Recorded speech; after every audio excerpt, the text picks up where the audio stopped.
So the user roles, the card, if you click the user role card, you'll be directed to a specific page for that user role. And this page displays all of the AIR systems that that user role has access to. And you'll see this is the test administrator user role page. And so the right side is our announcements specific to the test administrator user role. And then the left side are the systems that they have access to. And you will see a lot of these systems are grayed out, and that's because these systems have not yet went live. But they will all be live in the near future.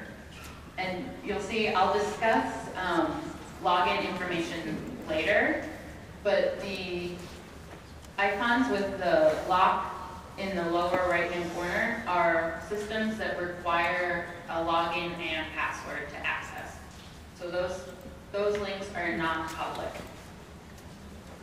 And so we were discussing resources, and you can see there is a card for the test administrator and teacher resources, and then that directs you to a resource page for that user, and it's organized in a tree, so there's folders and then subfolders, and then you'll find the documents.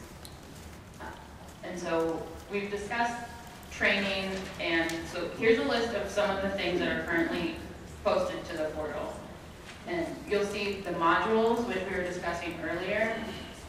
So we have one for the CAT, and then the student interface and the TA interface, and those will help show you how it interacts, like how a teacher will set up a test session and what the student will see as they're going through the process.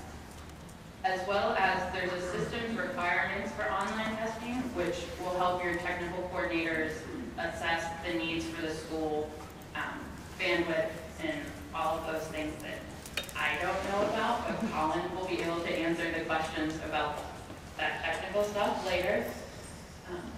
And so then we will also be posting more resources in the coming weeks, because the portal is a living website. It will be updated anytime a document is updated or a new key date comes up, we will post. Yes? Can you talk a little bit about who would be the test coordinator in a district, especially a multi-school district? Is that going to be your assistant superintendent? Is it going to be the tech director? We will go into user roles a little later, but the test coordinator is whoever the district chooses to assign as a test coordinator. So the hierarchy, you'll have a district administrator and then the district coordinator. And the state will be adding that information to the test information in distribution engine. And then the district will be adding the school users. And then you can choose, the school coordinator will choose who within that school will be a teacher or a test administrator. So those accounts, it is up to you to assign the roles to the people in your school. So the login and password, where do you get those? I'll discuss that a little later. I was curious, in some of the resources that I've seen online, there are quick, short videos of the interface that you could show to students as well as staff. Are there any plans to provide those kind of resources? Quick videos?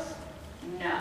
We will have short item tutorials, so to describe the different item types, but the modules are all a little longer in length, and it will show you the interfaces, and you can go through and pick and choose. You don't have to go through the whole module. You can just pick the slides that you feel will help benefit your teachers the most. And then, so we will also be posting user guides for all of the systems that we're going to discuss later, and that will have all of the information and be able to answer a lot of your questions. And then the remaining 3 modules, which we'll be posting in the next couple of weeks, we have one for the test administration overview, so that's just going to be a higher level overview as opposed to the longer module for the test administrators, and then also the teacher hand scoring system, which Jen discussed, and the test information distribution engine module. So that's a quick overview